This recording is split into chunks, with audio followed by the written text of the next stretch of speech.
This is the Dude Bros Podcast.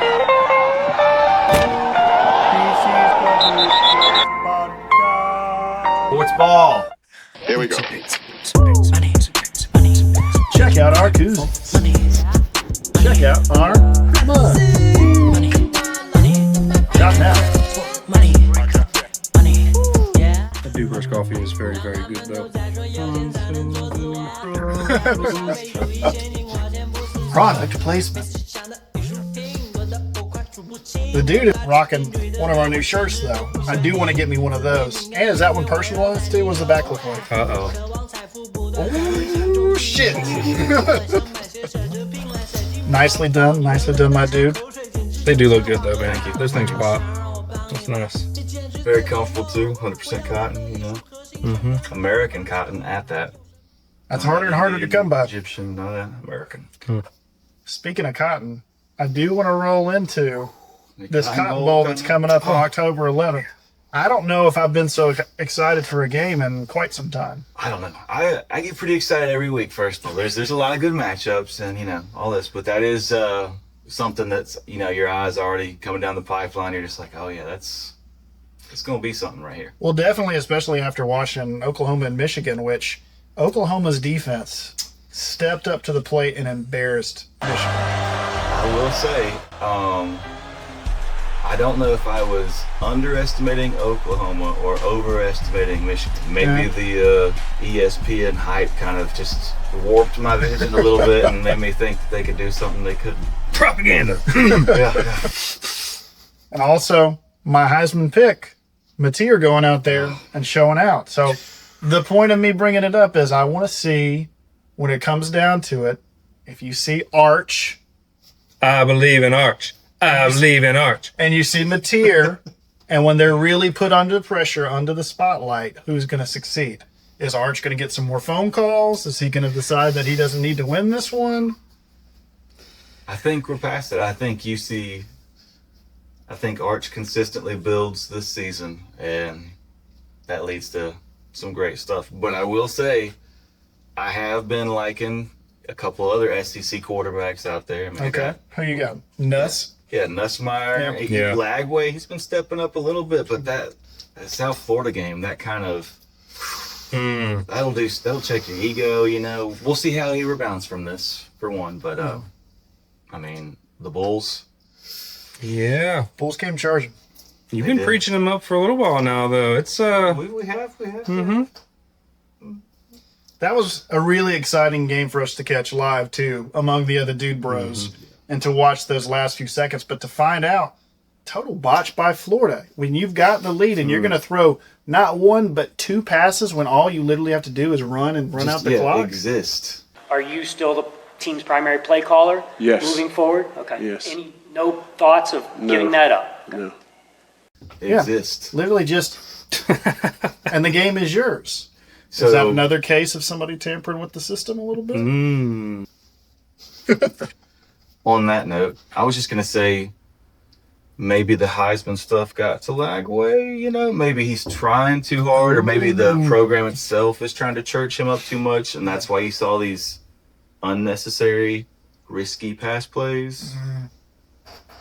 Maybe so, but either way, USF marched down the field. Amazing drive to get them right there in field goal range, and who kicks the winner? And that's we've been talking about that last week, I believe, right? So yeah, which I guess will come out this week, or We're always recording. But happy for USF. I think obviously they got a huge test. Their big test next week.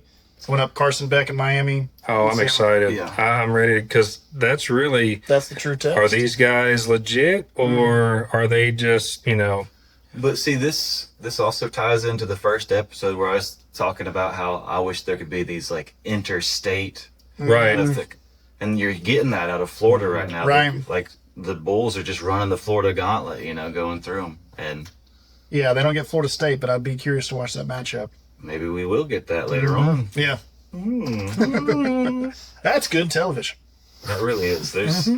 I'm excited by what I see this season, and I am anxious to continue watching. It's not, well, I know this is going here, and this. I guess we'll watch how they'll no, there's some good teams out there, and I'm anxious to see how they develop because there's a lot of question marks still, you know. And I feel like that is the pressure on ESPN and college football right now is you've got to get the eyeballs glued. Every day, more and more and more sources are pulling you away from cable television or whatever it is that you're watching this on. So why not make it the best of the best every time? But speaking of having a chip on your shoulder and needing to go prove something, how'd Alabama play this week?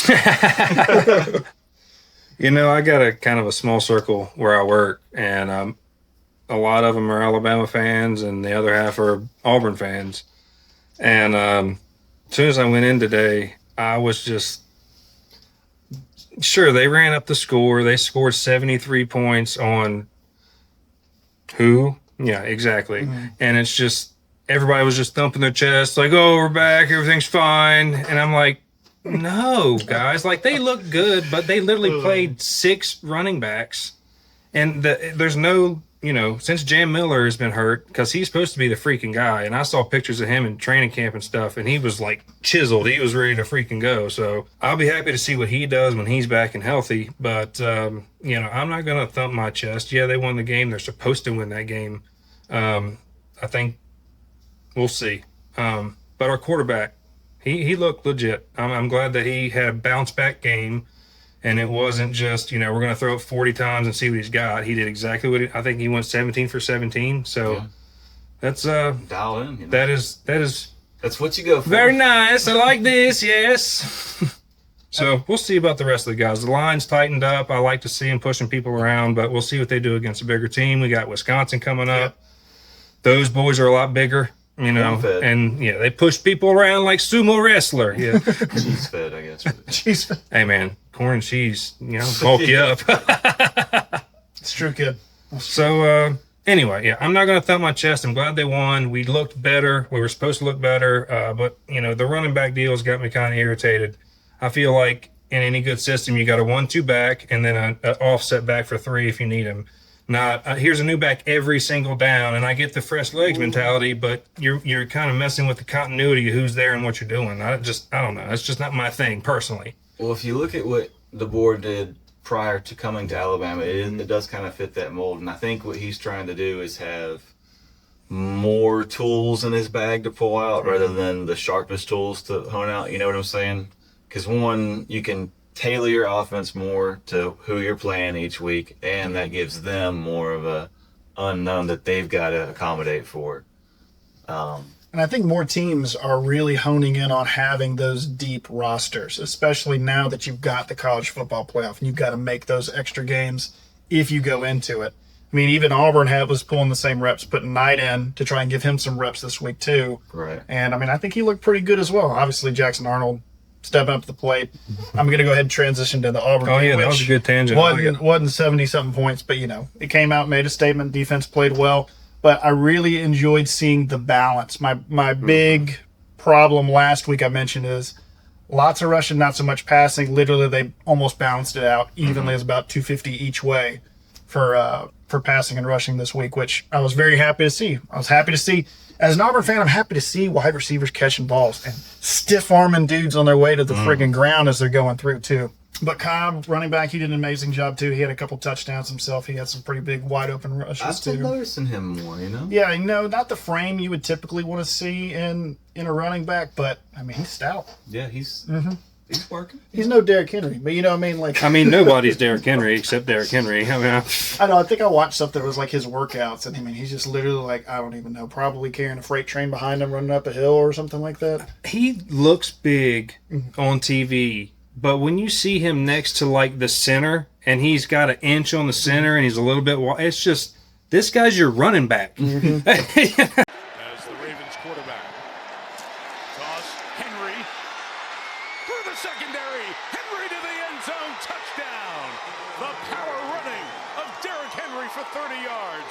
Puts the Ravens on top. On the subject of Auburn doing well this week, a team that I was not paying as much attention to that I was really excited to see had a big win was Baylor over SMU. coming down to double overtime. I mean, what a great finish, we too. We did get to catch that, too. Got to catch that. Really, we probably watched almost all of that game Yeah, we had in the back and forth. Yeah, 2025, multiple screens. You bring bar to your home. But happy that Baylor wins, makes Auburn look better.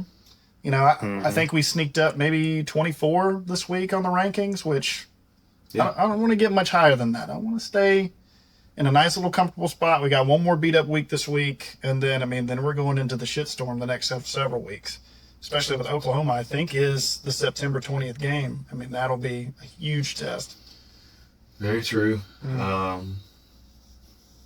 At this point, though, I mean, I think that Oklahoma's D wins out realistically. Yeah, they look good this did. past week. They sure did. I don't know if the offensive line is ready for that, but I think Auburn's defense will keep it a little interesting. If they can kind of corral Mateer a little bit, not let him get any explosive plays, maybe the game's close. I'd love to see my boys pull it out. Yeah, So. and like I said, every team is either gaining or quickly losing momentum this season. So who knows what either one of those programs could become from any twist of fate that might befall us. Speaking of almost twists of fate, how about shout out to our alma mater, Troy, giving a damn good game to Clemson the first half. That first half, yeah. My daughter is 6, and I was talking to her earlier, and she doesn't really watch football. She didn't know what's going on. But that game got mentioned, and she goes, yeah, Troy was winning when they got to 16, and then they didn't win. I was like, that's a pretty good observation, 6-year-old daughter. I hate to take a tangent down Memberberry Lane, but let's go there. Okay. This is reminiscent of a time when I was at college at Troy, and this up-and-coming program was playing a ranked LSU and was beating them by a score that was unfathomable to anyone who had ever attended Troy University. And Troy is not a big town. Troy is not. And There it was a fifth the size of what it is today. I mean, it's grown exponentially. And so there's one wing restaurant that I used to work at for a period of time that you were enjoying at the time. I kept that restaurant in business. Probably should have closed down earlier. Yeah, might have had some health code violations. Good ranch, though. Really good ranch. If I was there, the food was good. But I set the stage because here you are in this small town, and I hate to take away from your story at all, but you're in this environment where the town has gathered at the one place you watch football. Oh, yeah. This place, within the passing of the first quarter, it became completely packed. I mean, standing, like bumping. And this is a place that there has never, ever been like that in history. They start giving out free drinks every time Troy is scoring because people cannot believe we're up by. It's a number, like I said, that has never existed in our time. An unlosable number in some ways. Some might, and some did. Some were so confident, and then the highest energy that I had experienced dwindled down to the lowest of lows as everyone's spirits were destroyed, and just it was like the Harry Potter Dementors, you know, like all of Azkaban right there. Yeah. Poor guys. And you know how that ends. I think we can wrap that story up there. No, the funniest part of that for me is, I mean, I didn't watch the end of the game either. I was like, yeah, Troy got that. I was one of the people that was like, hey, did you guys see Troy beat LSU? And like everybody that did stay up and watch the game, they're like, LSU won that game. I was like, no, poor Troy, no. You know, I was one of the guys he was just mentioning. I was like, yeah, Troy's got this next game. And then I fell asleep and I just walked in. I was like, man, good for Troy. It's your fault. It is your fault is what I just heard. You were I'm sorry. It just shows you can never let off the gas. And I'm not going to say that for this Clemson game, Troy didn't let off the gas. I think Clemson woke up and said, this is Death Valley. We have got to step our game up right now and not get beaten by this team we just paid $500,000 to come out here and beat up on. Well, I think God was like, rain delay, going too well. Let's reset this. But even kind of mess up the vibe. Yeah. But even after the rain delay, they still came out and got another 9 points before halftime. So I don't feel like their energy was the same though. I think if they've been able to play the game as it was supposed to be, maybe. I still think at halftime, Dabo was probably. People are making memes about me. I am going to lose this. People are saying that we are losing because I am a bad coach. So you boys will win this game. Or else. Poor Dabo. They got their win, and I'm sure they were happy. Did they rush the field? Oh, I hope not. Just kidding.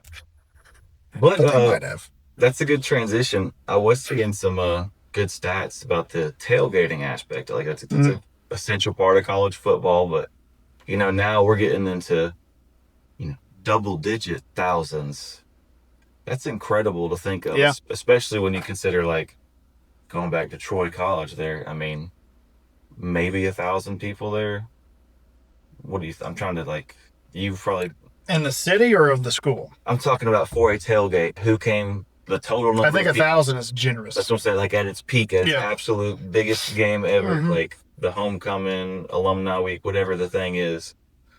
Who was their big rival? Was it Florida Atlantic that they would play? Somebody like that? Anyways, just to paint the picture right. They shutting the one street light down. There's a couple street lights. I mean, now it's like I said, it's growing crazy. I know, but if you go to any major school to even attempt to watch the game or tailgate out there, I mean, they shut down the university blocks and blocks and blocks further each year. I mean, even going to Jordan-Hare, I mean, it's like you'll park at the interstate to then bus or walk your way back onto the campus. It's getting that crowded. Well, I actually had to drive out to Tuscaloosa this weekend, and I had to drive out on Friday. And even it being, the cupcake game, it took an hour longer to get to Tuscaloosa on a Friday because everybody was just funneling in. So, I think... I still maintain if you want to get away with any crime in the state of Alabama, commit it during the hour. Thank America. My third daughter was born on Thanksgiving. And obviously the Iron Bowl was played that weekend after, and the hospital shut down. And literally people were popping in and out. As soon as everybody did all their stuff and checked on the baby and made sure we were fine, but as soon as the game started, we didn't see a single person for the next 4 hours until they came back afterwards. Just to paint the picture of what life is like in Alabama. I wonder if there was a child born during the Iron Bowl. There absolutely was. 100%. Do you know which side? And their name was Satan. It was a girl. What were the stats that you got from the Georgia tailgate? I think it was 12,000, right? Close to 12,000, yeah. Sounds right. Yeah. Sorry, I was trying to set you up for I know, but I was too busy. You're thinking about babies? Yeah, I was thinking of clever baby names. What was y'all's take on the Ole Miss Kentucky game? Man, the first half was ugly.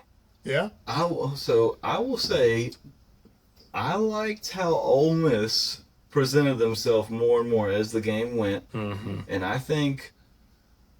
I know you're saying Vanderbilt. I think the Ole Miss could be a potential dark horse out of the SEC there. I never count Lane Kiffin out. Well, that's what I was about to say. They've got Lane Kiffin over there. You can say what you want to about him as a person because everybody's got their crap about his interviews and him being an asshole and snarky and all that. And some people that have met him in person might have seen that happen too. I don't know. But he's a great football coach. Yeah. So that especially as far as offense is concerned, he's a great offensive mind. And if he can get a good DC, which he has this year, make it work.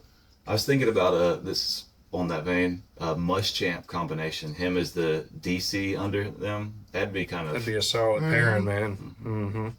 This was a last year thought, but it was still a thought. Yeah.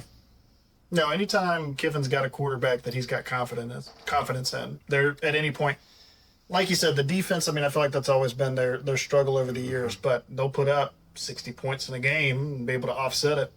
Right. It's tough against those topper programs, though, because Ole Miss past few years have been in the conversation at some point or another, and then they lose a big game or just.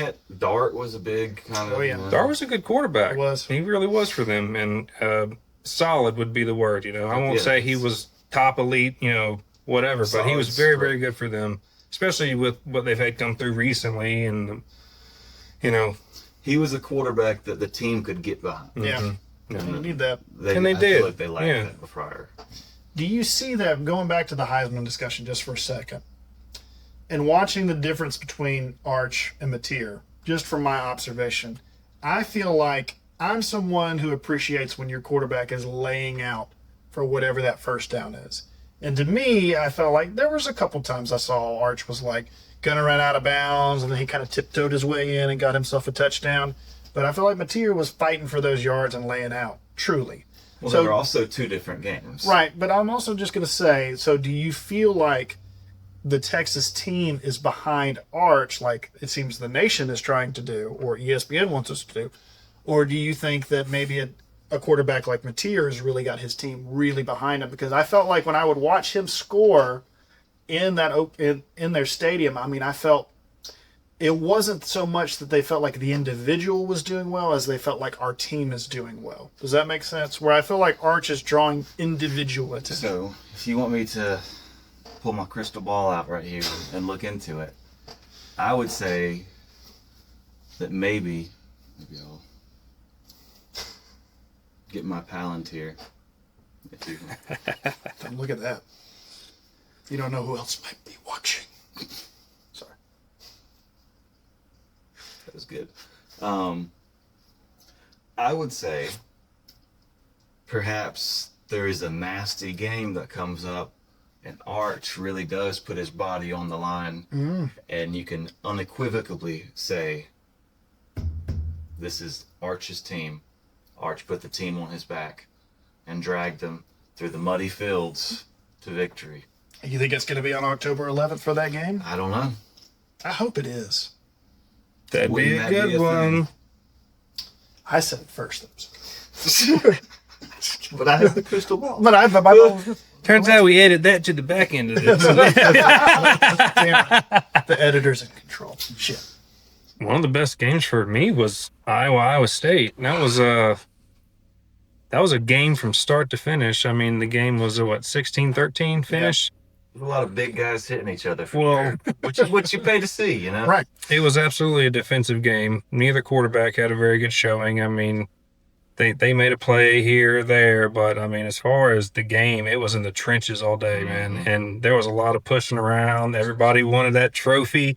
You know, it's personal to those guys, man, because that's kind of like that's almost like their Iron Bowl. You know, it's just they're getting in there, getting after it, and you can tell both teams really wanted to win that game. So I think we'll do a segment or like a whole episode where we talk about the best rivalries in college football. Oh, that would be good. I would say they're definitely on the top 25 list, I would think. Those games just tend to be dirty. I mean, a lot of times it'll rain, it'll be cold. You know, it's always a little. There's history there. Yeah, so it's just, and it's always gritty, man, because like I said, whether that's the worst team, whether it's Iowa State, you know, everybody believes that they're just going to shit the whole bed the whole season. They're going to come in and play that game, and the same thing for you. It's just, Well, that's what makes a rivalry game. You know? yeah. True. So, but yeah, I'm with you on that. Those guys are, and football is important out there. It's Iowa, so. I'm going to say on the opposite note of that, we also had a game we talked about prior to, and everybody knew it was going to happen with Oklahoma State versus the Ducks. Oh, poor Gundy. Just, that was. To no one's surprise, Oregon scores a lot of points. And they do it in some super shiny green outfits. Sponsored by Nike. Well, we had that game on the big TV when we were throwing cornhole this weekend, and like the game started, and I was like, all right, we'll see here. I'll go outside and play a quick game. And I came back, and it was like 4 minutes into the first quarter, and it was already 21-0, and it was just, oh. They're just an explosive program, and always have been. I mean, I loved when Bo Nix was there. I loved to see him thrive in that environment. But that just seems to be their bread and butter. And you know, it's always interesting to me when Oregon finally comes against an immovable object and then they have to adapt. That's where I truly see them actually be a team that's going to hold their weight. Now, are they going to get that this season? Well, what's their schedule look like? I mean, I feel like their only real defensive battle they haven't come up is maybe Penn State. I mean, listen to the rest of their schedule. We got Northwestern, Oregon State, Penn State, Indiana, Rutgers, Wisconsin, which I guess we'll see how they look this week against Alabama. And then Iowa, we saw that they had a decent turnout for their defense, but is it enough to stop 69 points? And then Minnesota, USC, and then Washington, which I haven't been following Washington this season. What's their recovery been like this past 2 years post-DeBoer? Rough. They lost a lot of players, but I will say Oregon's always had that powder puff schedule, That's True. because they've always been from the conference where, hey, we've got a team or two teams that will be games, and then everything else is let's pad our stats. I mean, don't fold on Indiana yet. They've got a good coach. They've got a solid little team, and they made a hell of a run last year. It didn't play out too well in the playoff, but regular season they pulled their wiener out. That coach got like a 5 or 6 year extension. Yeah, Indiana's going to have to pay Illinois here in 2 weeks. That'll be a solid game. Seeing at the kind of points that Illinois put up this week. Some people have opinions on Illinois. I think Illinois is the team that has been propped up a lot as the team that is supposed to be, we're relevant from the breadbasket of America. We're going to be something out there. But on your I think Indiana might prevail out there. That will be a solid game either way. And that will really take, you kind of represent that area. There's Got to have some good Midwest and not just be about Ohio and Michigan. That's what I'm saying. There's kind of a separation. Well, and we were talking about the coaching trees of the better head coaches along the way, and Indiana's head coach is a descendant of the Saban tree, so he knows how to play the footballs and work the things and do the stuff. I mean, I think you just need to have the little board with the just chalk line or the family tree. And up at the top, just a picture of Saban with all the national championships. Smoking a cigarette, looking disheveled as you lay it all out. Charlie Day. That would actually be a good skit. You should do that. Just bring that up to your house. Fucking record yourself there. There'd be a lot of strings. That's what I'm saying. You have fun. But on the subject of rivalries, you're talking Iowa State. We've got a big rivalry coming up this week. You're right. Indiana State. I wanted to plug that because that's the only game that there's no line on because you can't bet on. And that's a legitimate. There's no line on Indiana State or Syracuse Colgate. Sorry, 2 games. Don't have lines. Now we got to make our own personal wagers, I guess. All right. We got to be careful doing that because there's going to be a lot of money tied up in that years to come. We need to pace ourselves. I would say if I were to create a line, I would probably say Indiana. If I was making the line, I'm making the line to make money. So I'd probably stretch it out to Indiana. We'll say 42.5 would be my line. But I'm going to say Indiana by at least 35, and I'll put the over-under at 45. Ouch. I don't disagree. I don't disagree. Indiana's good, man. I think I'm not saying they're the top tier in college football, but as far as what that program has been in the past and what it's been the last 2 years, night and day. In my lifetime, I can't remember going, oh, Indiana's going to get a natty this year, So matchups to watch in the SEC this week. You got Georgia and Tennessee, and you got Florida LSU. Florida coming off that loss. I feel like they need to try and prove something. You got Nussmeier there in the conversation for Heisman. He's going to go show out. I'd love to see what the ticket prices are on that SEC game versus the Georgia-Tennessee SEC I've got those pulled up, but I also wanted to plug the USF Miami game because, once again, we talked about that earlier, but in-state going on there. Both ranked teams. Both, are they rising teams? Question mark. Who you got in it, though? Who do you feel? I mean, obviously, I'm Bulls heavy. Bulls heavy? We're Bulls Okay. heavy this season. You don't think Beck corrects his vision and locks in? I'm sorry, that's unnecessary. Everybody talks about the eyes.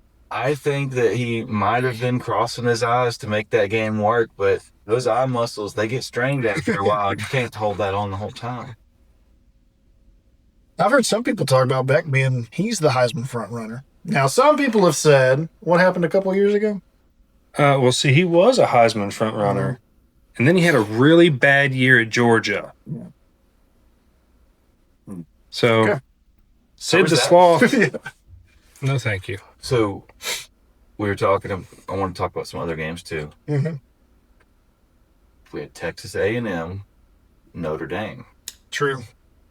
That'll be a game that is going to show if either of those teams are overrated for sure, because both of them have been accused of it, and this will absolutely reveal, unless they're both so overrated that their overratedness matches each other and they make each other look better no matter what. 52-49. That's like the Spider-Man meme.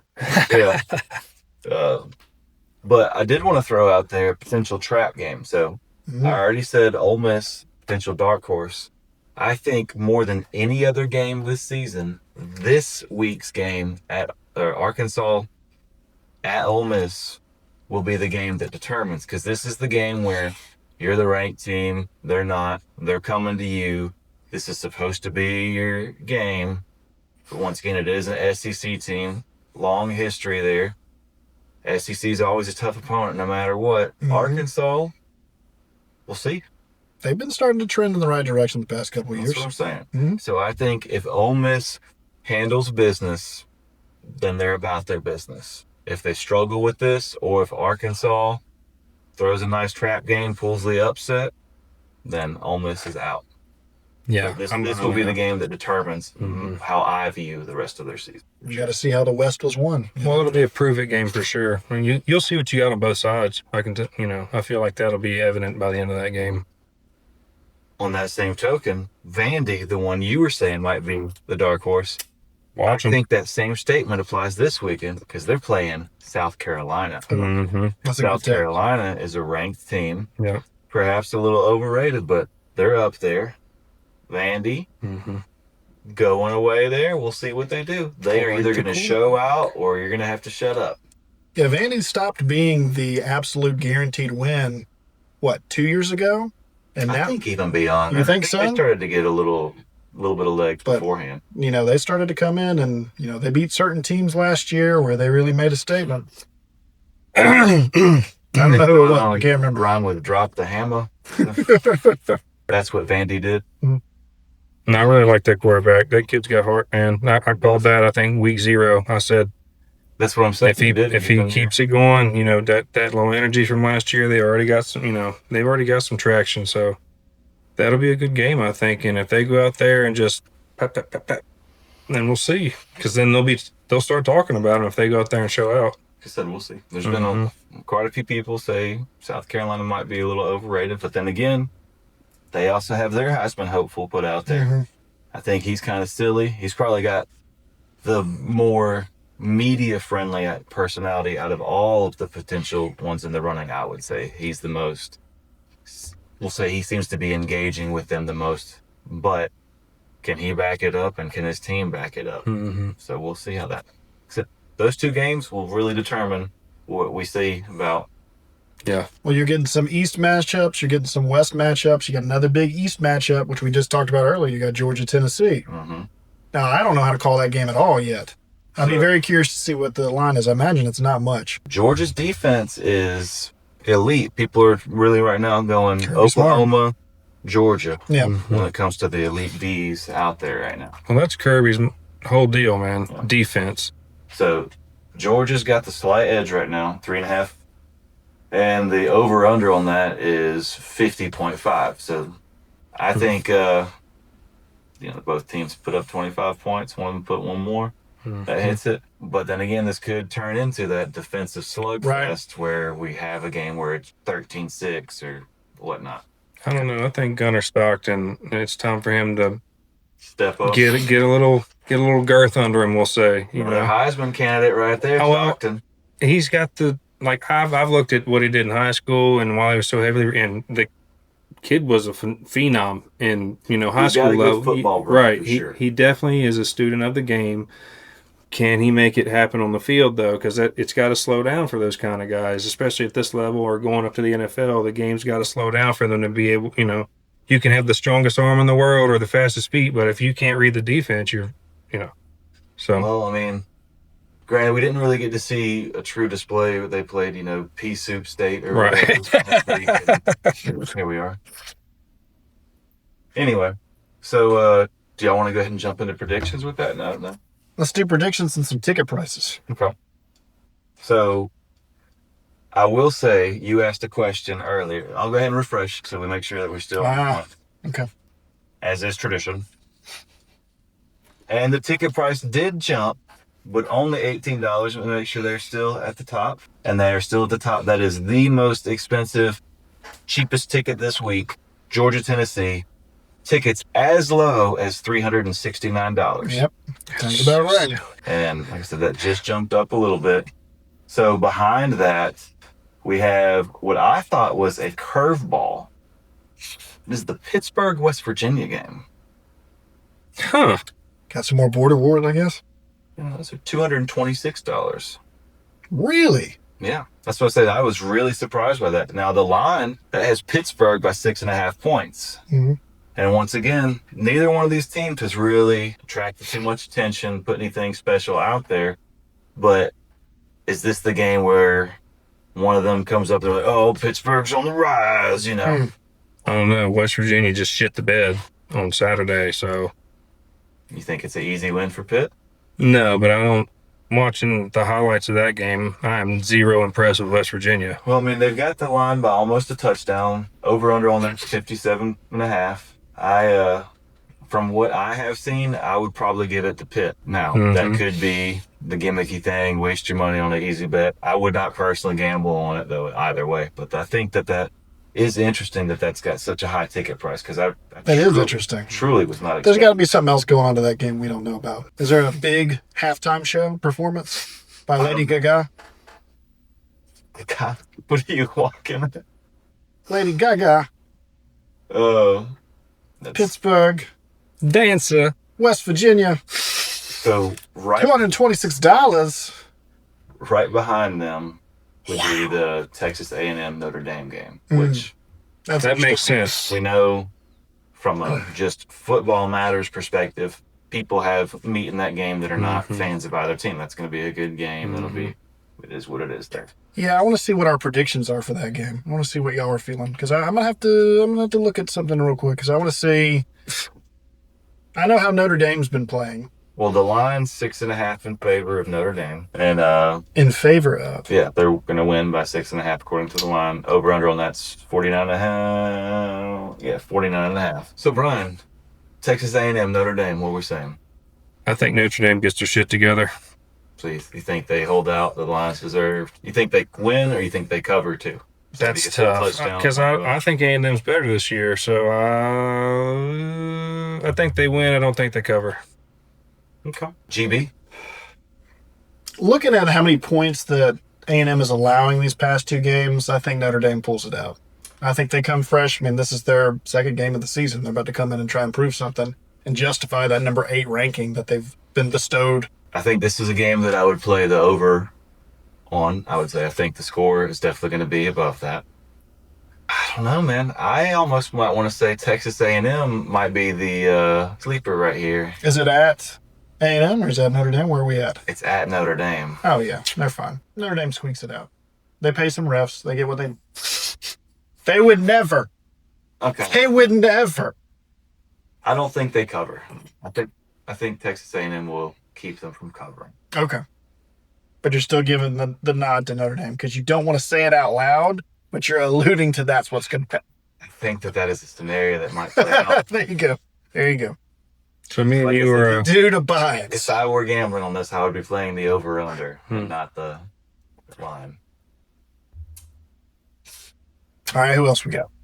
I say let's touch on Vandy, South Carolina. The tickets for that game, the cheapest ones are $149. That's coming in at the 5th most expensive game. And then under that would be Florida LSU. Vandy, South Carolina, line is only 5.5 in favor of South Carolina. But once again, this is Vandy, South Carolina's trap game, or does Vandy have true dark horse potential? I'm going with Vandy, man. So you're I'm winning, or is just keeping them from covering the line? No, I think Vandy wins the game. Vandy? Yeah. I like it. I do. like it. South Carolina is ranked 11 going into this game. So, Dude, bro. it's interesting they've both played Virginia Tech already. Right. 2 different outcomes. I'm going to have to give the nod to Vandy. I think Vandy pulls it out. I want them to pull it out. Something about South Carolina. We've talked about this before. We want programs that have been successful in the past to be successful. South Carolina is one of those that maybe I don't care as much if they're successful. How does that sound? I can understand. Yeah. I just remember those Muschamp days. So Yeah. you're saying the same thing he's saying. Vandy wins outright. Give me the spread again. Spread's 5.5. 5.5. South 5.5 Carolina. South Carolina. Oh, yeah, Vandy wins. Over under on that. Where is that? Is it more than 45? 48.5. Judging by the points in the Virginia Tech game, yeah, I say they cover that. Take the over for sure. If Vandy wins, it will absolutely be under that score. Oh, you think so? If it's over that score, South Carolina is winning the game. Bold. I will be rooting for Vandy, but realistically, You want to be right. I think South Carolina. Well, I think South Carolina will win. Maybe they do not cover. I think that's the more plausible scenario. But that is probably a game I just wouldn't touch for gambling. You got a couple of those this week already. Well, you only need to have 5 or 6 to make you nut. Florida. South Florida. Miami, Florida. South Florida at Miami. So we got the Bulls against the Hurricanes. Line on that one says Miami comes out strong. 18.5-point favorites in this game. Really? We just saw what the Bulls say to these hefty numbers against them. I was really hoping there was going to be like a Wes Bynum moment at the end where someone just goes. That's a good football moment for me. Is that going back there? But anyway, I digress. Tickets are only $52. They're in the solid mid-tier, not the cheap ones, but, you know, I'd pay to go there, you know. That's good encouragement for USF fans to go out and support, too. Right. And it's not too far of a travel there. And close game, important perhaps. We know you win this game, your team is ranked. 100%. Yeah. You are in the conversation. Are you going to the playoffs? So there's a lot that rides here, fans. You know. Anyway. Over under on that is 56.5 points. Wow. So where are we going with our predictions? This is a tough one for me because I feel like this channel has really supported USF. I support good football. And I don't want to be the one to come in and take away from it. You can. I think Miami wins, but they don't do it by 18. That's fair. That's fair. I think it's a close call. I think USF comes in a position where that they could win the game, but they run out of time. Again, we're making our own predictions. I don't want to go against USF. I don't want to put that out in the universe. I want them to win for sure. But if I'm looking at the numbers, I think Miami edges it out. It's at Miami. He's a numbers guy. Just a feeling, just so that on Saturday night I can message my bros and be like, sorry, bros. GB has spoken. Well, Brian says USF comes out with their wiener swinging. They win by 6. Ooh. To prove the point that they're Florida's team now. Brian says Bulls by 6. And you're saying Miami covers? I'm saying Miami wins, but that's not. It's under 18.5. Do you think it's over? What's your over under? I don't think it's that high scoring of a game. I don't think. No. I don't think you're hitting the over.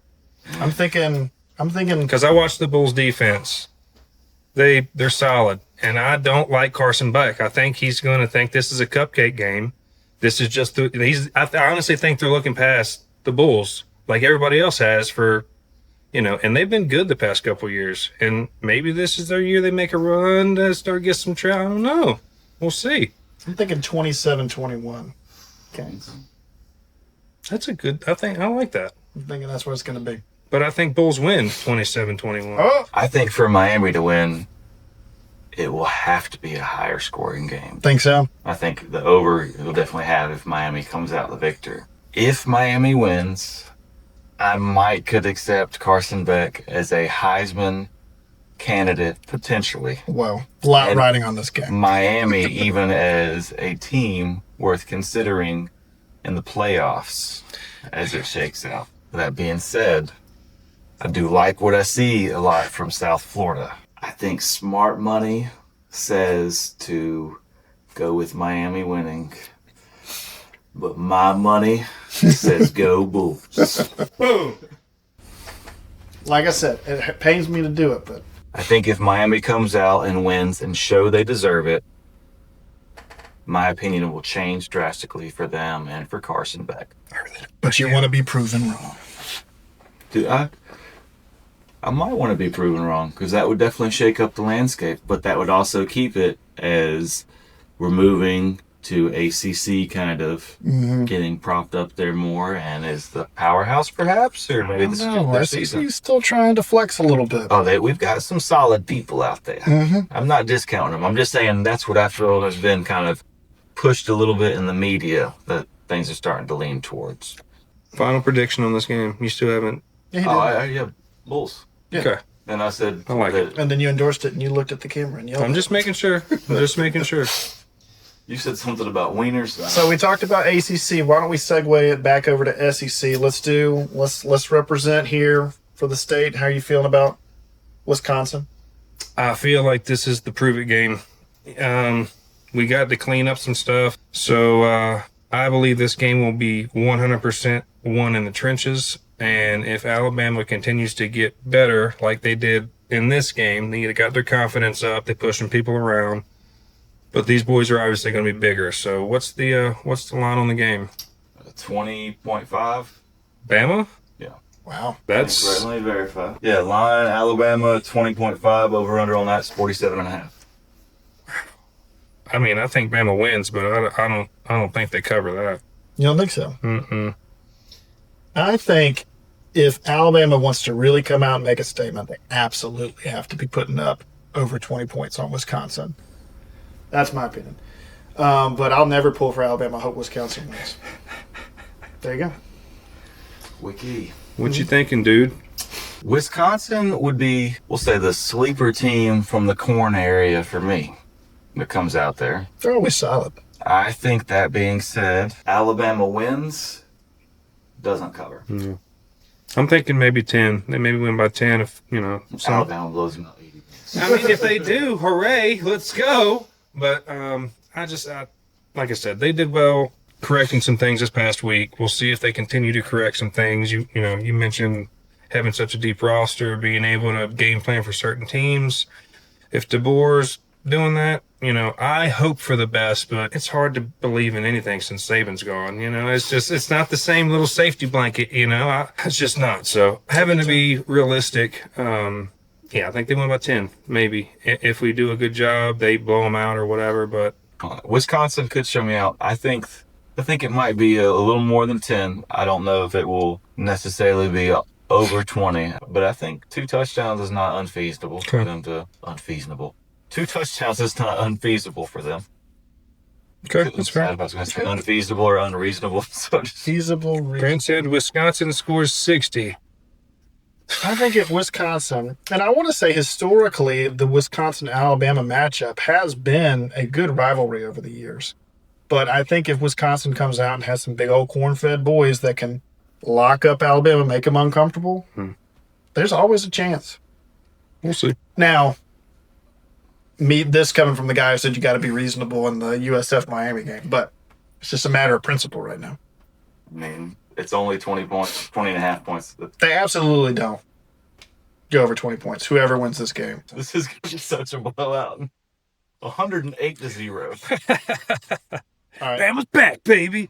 I will say, if Wisconsin comes out and wins this game and wins it handedly, Crimson Tide's over this season. I don't think there's...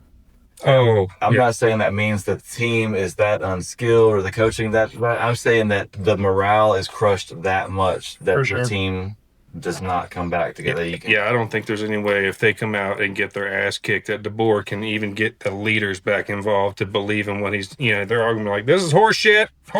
It's Step Brothers. You lick the dog turd, you're not walking down the street again. But in that scenario, I would say Alabama comes out big in the Iron Bowl, though.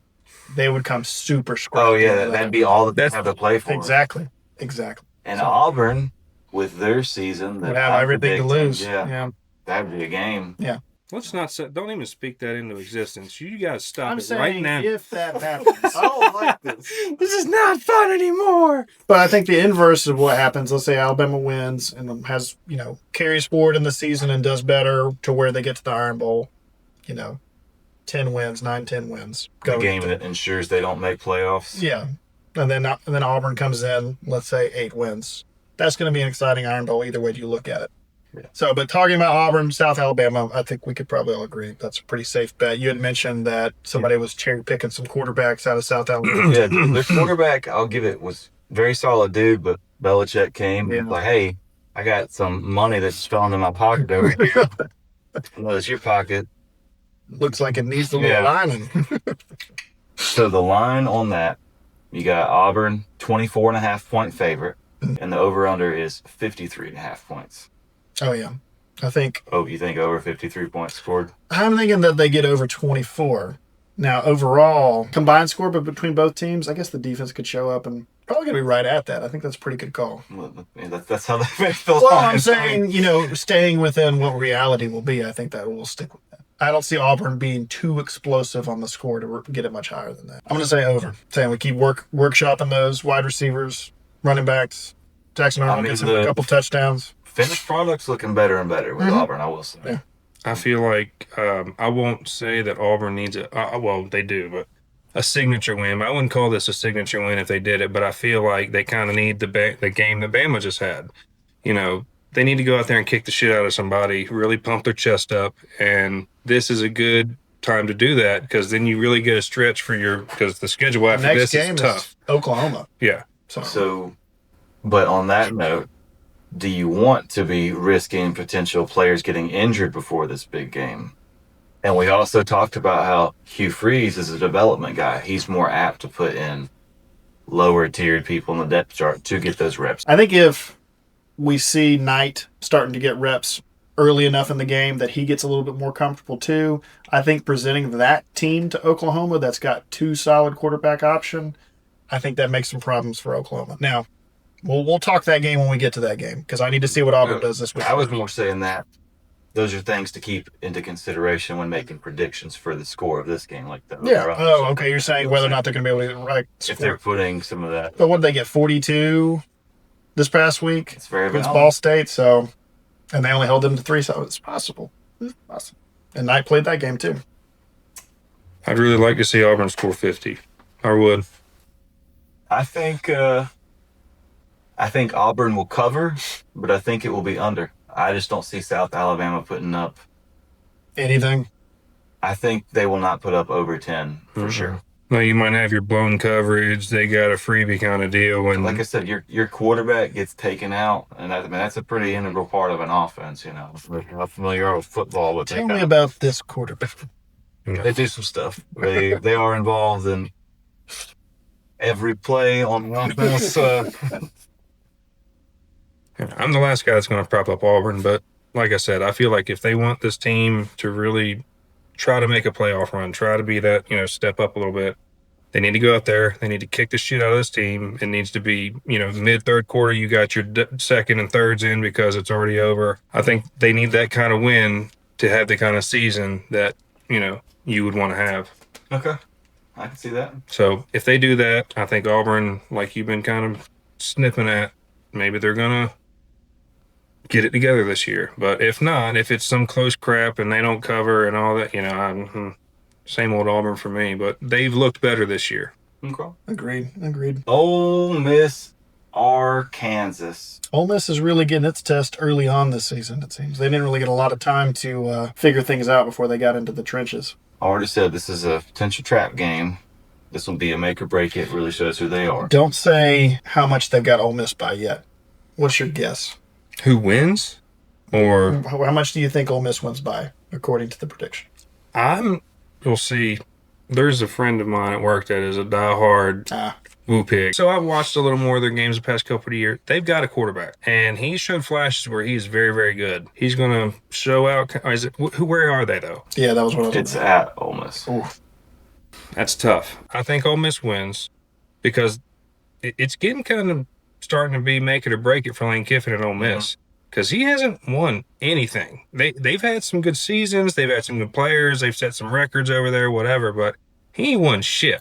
You thinking he's kind of like a Mark Richt over at Georgia? It's just, he's always been kind of, unless he's in a lower conference, we'll say, where was he Florida Atlantic and just killed it for a year or two or whatever, and then dipped Ole Miss, so I don't really believe in him that way. I think he's a better OC than he is a head coach. So I think if he doesn't start to win some shit, he's going to, he might be looking for who needs a coach. But the question is, you're saying Ole Miss wins. Before we know... I think Ole Miss wins by 10. 10, okay. That's interesting you said 10, because I was hovering between 10 and 14. But Ole Miss does like to put some points up, so I would be surprised. Maybe they're putting it between 15 to 20 points. They're saying Ole Miss wins. The line's 8.5. Really? Yeah. Line's 8.5. The over/under is 62.5. Yeah, that sounds about right. Yeah, because like we were talking about earlier, they'll score. Offense, both sides, all the right. way. Oh, yeah, I'm definitely going Ole Miss as well. So Ole Miss covering 8.5 points easily. For sure. And I think they absolutely go over 60 points for whatever it is. Yeah. I would absolutely like that to be the case. There you go. Oh, I thought you were about to say that. I would like that to absolutely be the case. I see that being the case. I am hesitant to fully endorse that because, like I said, that's a potential team that is something that's going to be something there. And this very much is a potential trap game. So there's a lot of ways that this could not go the way we all think it's going to go. And I think that's probably why the line is so tight, because they are factoring in the offensive capacities of Arkansas a lot more than they're considering the defensive deficiencies, we'll say. Yeah, I saw nose tackles draped over Arkansas's quarterback last year and him just get out of it and grab 15, you know what I mean? So that's the guy that shows up. Ole Miss is going to have a long damn day. I still think they win because Arkansas last year played really good games until they got to mid-third, fourth quarter. And then it was, there's Arkansas. So are y'all both saying that over is good, though? There's going to be... Yeah, I'll take the over and obviously think Ole Miss wins. That's probably solid, too. Yeah. Close call at the 10 points, though, right? Yeah. So next one would be Florida LSU. Line on that, 9.5 points right there. Oh, you went ahead and jumped ahead of that. You ruined the game. We were going to try to guess. Shit. I'm sorry. I literally was just like, that was a fun game, and you said, fuck your game. That's right. Sorry, Mom. Guess the ticket price? $75. $111 for the cheapest ticket right now. Okay. Nuss Bus. He's about to show out. About to show out. He's about to show out. So over under 54.5, line 9.5. You're saying They absolutely cover 9.5. you're saying it's over 54 to total? Has their offense? Well, I guess Florida really struggled with USF to put some points So on the the board. question you're looking at there is more Florida's offense. Well, like I said, Can they Lagway, put up? If they put up 20 points, yeah, I think they could get there. But I don't know if they're. I think Lagway's got it in him. Oh, man, he's in the contention too. Oh, I go. Heisman discussion. I mean, I get LSU's actually going to pull this away, and it's at LSU too, correct? Yes. Yeah, they're going to pull it away. I say, what is it, 50? 54. Yeah, we will go over 54 points. Okay. And they cover 9.5. Yeah, that was my first thing. They absolutely do. Yeah. I just make sure they're right. You same way or? No, I'm going to take a different opinion on this. I think Billy Napier knows he's in deep shit right now. Got a major target on the And he is going to get that defense fired up. Because there's players there that have showed, same thing, show flashes of being really good. I think this is a very close game. And I think it's one of those Iowa State deals. I think you see some defense just really show up. And I'm not saying that LSU's quarterback is not going to have a good game, but I feel like he's going to be doing this a lot because Florida's going to keep it close because they absolutely have to. And those boys, if they do not put a good game on TV right now, they're already going to be talking about him getting fired. He said the spread is 9. 9.5. I don't think it's covered, but I think LSU wins by 3 or 6 points. I think you're giving too much credit to Florida. I mean, watching them and them trying to offset, especially that final drive of USF, there's some holes. There's some holes in that deep coverage. I think LSU comes out swinging. I don't think Throwing some deep balls. So here's what I'm going to say. I am confidently going to say this game goes over. I am also going to say I am confident that LSU covers. I don't think Florida is going to get shut down. I think Lagway is going to have a showing out. And I think you will see good stats put out of both quarterbacks. But I think in the end, the second half of the game, you will see Florida's defense truly fall apart, whereas LSU has a bit more solid secondary, way more depth there, and they're able to at least maintain the level that they have the entire game instead of tapering off. And that's what's going to see the score. Instead of being shootout, it's going to be, and they kind of break away there. That's my prediction. I don't know. We'll see. If my scenario doesn't happen, Billy Napier's in deep shit. That's all I'm saying. And he's a good coach. I think he is. Right. Losing to a top 5 ranked LSU is different from an unranked USF. But I think he's more saying at home. The aggregate of it, yeah. So you have that happen combined with this. You don't think that snowballs? That's morale damage. It's hard For to get. sure, but I'm just saying that was the straw that broke the camel's back for sure. Because you're throwing when you should be running and running the clock out. Like I said, I'm not a coach, but I know you I think Billy Napier already understood what his position was in terms of how I relate to this program and my importance here. He also realizes that Lagway is the Heisman candidate right now. That's how you get the most media attention. I really do truly think that they were probably just trying to pad those stats a little bit and keep elevating this lag, because you've really had a couple people dominate the Heisman talks and some of these other contenders that are probably just as valid drift back. And that's because you have admittedly a lot of flash behind the arch with the family names, so people are naturally going to say that. I'm going to say the Nuss bus is pretty strong for me. He's a pretty solid contender out there. But on that same token, Lagway really was. The boy from South Carolina's coming. We got a lot of things there. We already know who you're saying. You're two people, both that don't deserve it. So what you're saying is the refs are going to let these boys play, huh? What's that? So what you're saying is the refs are going to let these boys play on Saturday. I think Not so many flags. I think in this matchup they'll probably let some more things slide. It's not Notre Dame, We'll see. If you start seeing a bunch of this, I think it's coming my direction. I think this is the week where you see Heisman talk really start getting out there, and I think this is the week where all quarterbacks that are in contention have to show out and know that. And if you were all conspiracy-minded, that's what the script says. Well, I actually have a bet with a buddy at work. You know who you are. That Arch will be in the running for the Heisman lookout by week 6 or 7. So, yeah, I have the shirt made. So.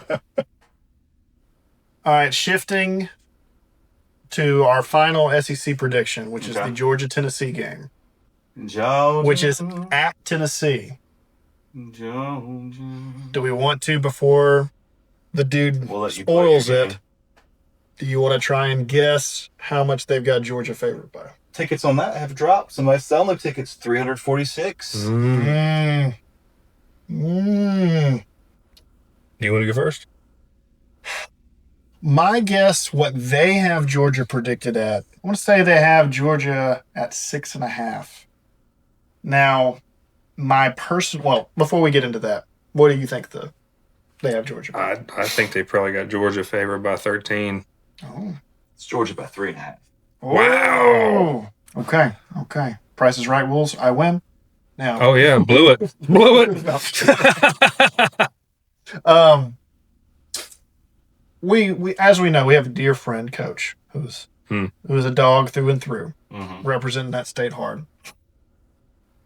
I have not seen enough of Georgia to be able to be convinced that they go into enemy territory and make a decisive win. I could see Tennessee pulling the upset or pulling the win and taking it away from Georgia this year. I think that they're a little bit more dominant presence in the East than they have been in previous years. Although they have been on the upward trend. Is a louder stadium more beneficial for the offense or for the defense? Defense. You stand by that statement? I think I do. So, Here's how you're wrong. well, no, I'm just thinking traditionally you have whatever you want to call the stadium, the fan, that X factor that is attributed on there. The 12th man. Yeah, they're making noise to help the team. And you do that at certain times. So, you can't call an audible for one on offense. Mm-hmm. Or maybe you're doing it so you're not hearing the count. Maybe you're more likely to go off sides because of that, all that. So now we're looking at the lines really being the key factors here. And when I stack up Georgia's line versus Tennessee line, either way you're swapping it, I think Georgia, hands down, has the control. So I think that home field advantage is less of a factor in this instance. So do you say Georgia covers? I think Georgia confidently covers. Confidently covers. If Tennessee wins this game, Tennessee is going to the playoffs. And right now, I would see Georgia go into the playoffs before Tennessee for sure. Another Heisman candidate right there, that quarterback. This is his weekend. He's got to show out and put up the numbers. And I think he's got the ability to do it as long as everybody else around him does their job. So, he's got Stockton solid on running too. I mean, but he's got to have some time to, you make a little pass first before you throw a long pass. Yeah. So I think I'm confident on that, and I'm confident of the over too. So we're good. I said they had about 13. I thought they'd cover that. So Still pulling Tennessee? I think they sneak the win. Nope, sorry, Coach. I have a couple against Joe. I could never. That's pretty evenly. I think you had it. Even in my heart of hearts, even if I knew Tennessee would win, I still couldn't pick Tennessee. See, I'm not about that. I really do think Georgia has been almost underrated this year because other teams have been promoted more and perhaps a bit overrated. That's when you get your gold helmets or something, getting maybe a little too much time for what they deserve or this or that. But maybe it is all deserved, so who knows? I think it's time for Georgia to prove if they deserve to be there. I would love to see them show up and make Tennessee look silly. Trust me. I love our Old South rivalry. Trust me, as an Auburn fan, I like to see when Georgia does well. I like to see when our matchup is exciting. I like to see when Auburn can actually give Georgia a game, too. But something's in the back of my mind. I'm thinking Tennessee's ready to fight. Tennessee wins, Georgia spirals from here. Yeah. And the best game Georgia has will be Georgia, Florida. And that will be a good game. Oh, for sure. Cocktail party, but... But nothing to lose. Similar scenario to if Alabama doesn't win against Wisconsin. Oh, yeah. But, well, never mind what I said. This week, almost every games, even the ones that don't seem like they matter. That's why I'm a big fan of this week. Right, which brings me to Clemson, Georgia Tech, which historically I think is a good matchup too. Clemson skirting by a Troy loss right there. I've got Georgia Tech winning. I'm not going to tell you what I think based on the spread will be, but I've got some feeling deep down inside of me that a certain Andy Simmons, his team, is about to go out there and pull up a win against Clemson. So, spread on that, 9.5 points in favor of Clemson. That's actually better than I thought it would be. Over under is 58 points. Oh, wow. So let's hear. You're confident that that Clemson doesn't cover? I think if Georgia Tech wins, it is going to be by a field goal or less. And I think that if Clemson doesn't win by 9.5 is the only question when it comes to the gambling. no. And then yeah. I don't think we get to 58 points either. I think we're under. Okay. What about you, big guy? See, it's tough for me because I love Dabo. I don't want them to do well. I think he's a good coach. I don't like that. I think he is more genuine than a lot of other coaches as far as the person he's putting on film as to the person, Okay, that's not saying much. I like he's one of the coaches I have not hated. Let's say that. That's fair. But I don't think I definitely don't think they cover that, and I don't think they score that many points either. So no cover and under. I think again that's the same kind of scenario for me because Georgia Tech is good this year. I've seen them play this year. They have done well the past 3 years. They're building that program back up.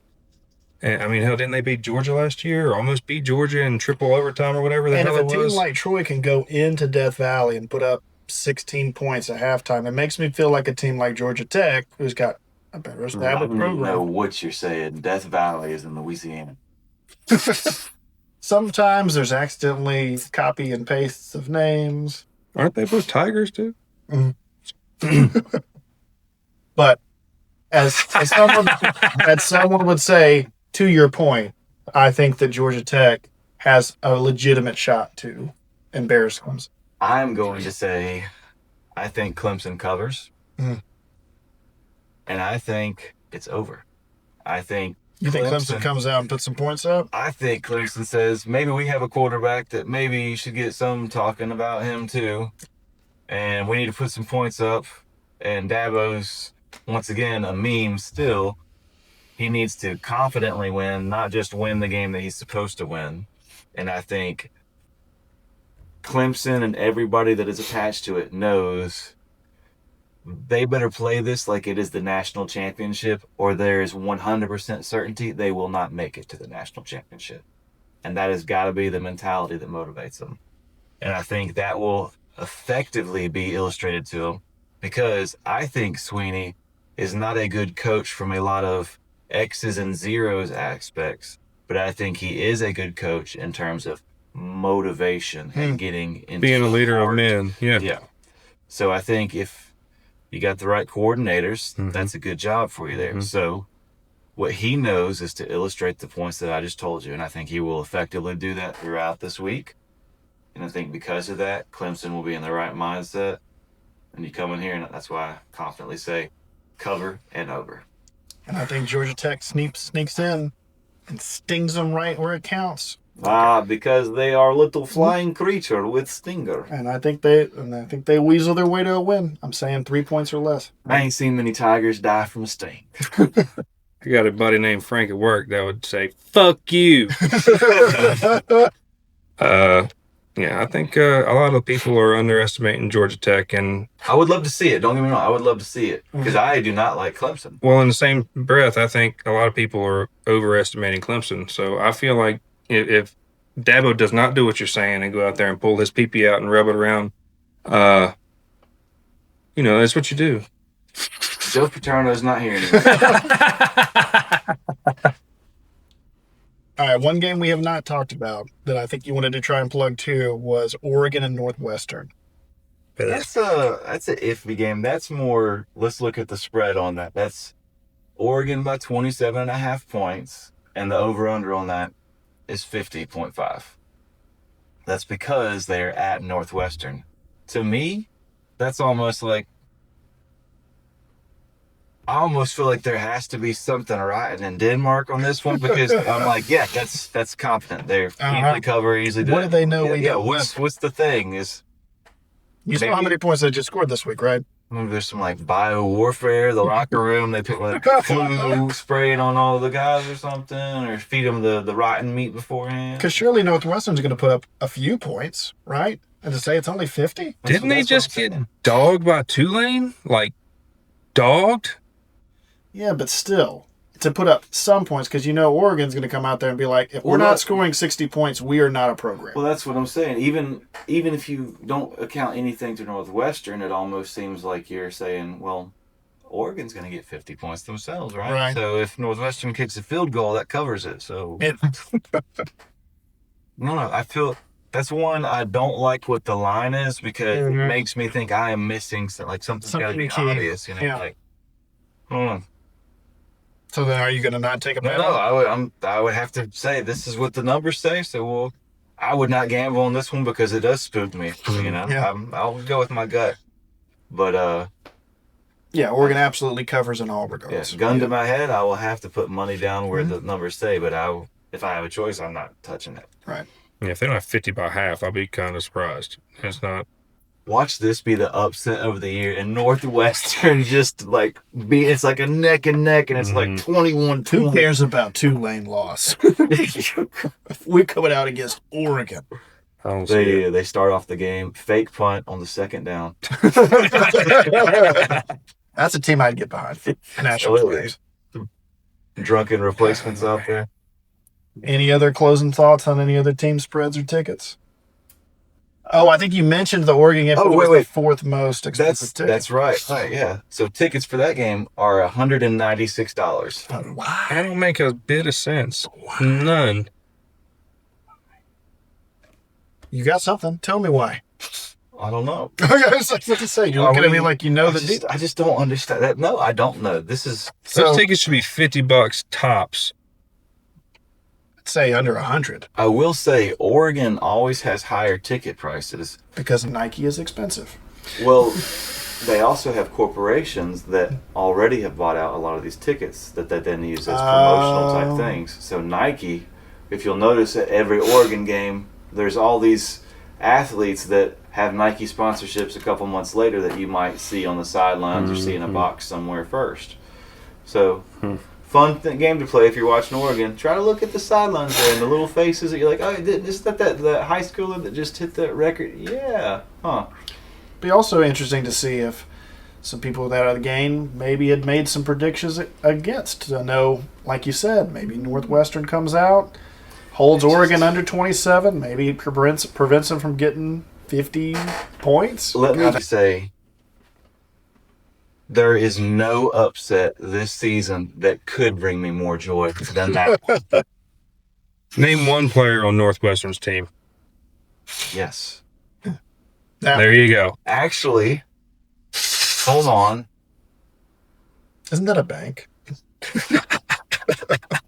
No, they do have a nasty nose guard, I will actually say. Nah, that's an alliteration there. But I saw a couple just hitting people down, pancaking them, making them roll, and just, you don't exist in my lane anymore. But I can't remember his name, to your credit, but I have at least seen a relevant streak out of there. Okay. But, yeah, that's wild. Point made. Wild. All right, so we've had the Oregon Northwestern at 196. Georgia, Tennessee, we already said, took the cake at 346. Under that, West Virginia, Pitt, 226 now. That changed a little bit. Texas A&M, Notre Dame, that dropped to 203. They slid down two. Okay. And Vandy, South Carolina, at 148. That would be your top 5 ticket prices of the week. Now, for the sad stat that I do not like saying, we have Towson, Maryland at $6, which we know was the lowest ticket prices the previous week. So I saw that, and it was the only one I saw at $6. So I was like, oh, that makes me a little better. Then I saw there's one that's $3 tickets. Oh, no. It costs more to print the ticket. So Colgate at Syracuse. That's one of the ones you can't bet on, right? Yeah, that's one of the 2 games that do not have lines out for them. The other one being Indiana State at Indiana. Huh. At number 22, Indiana. But the tickets for that are $30. So there's at least Something you're at there. least paying your popcorn there. So is $3 the lowest ticket? $3 is the lowest ticket, and that's the lowest ticket of the season so far. Tough. Come on, Colgate fans. Pick your program up. Dude Bros Sports Ball Talk. I'm GB. And I'm Brian. Goodness. I'm the dude. Colgate's more than a toothpaste. Everybody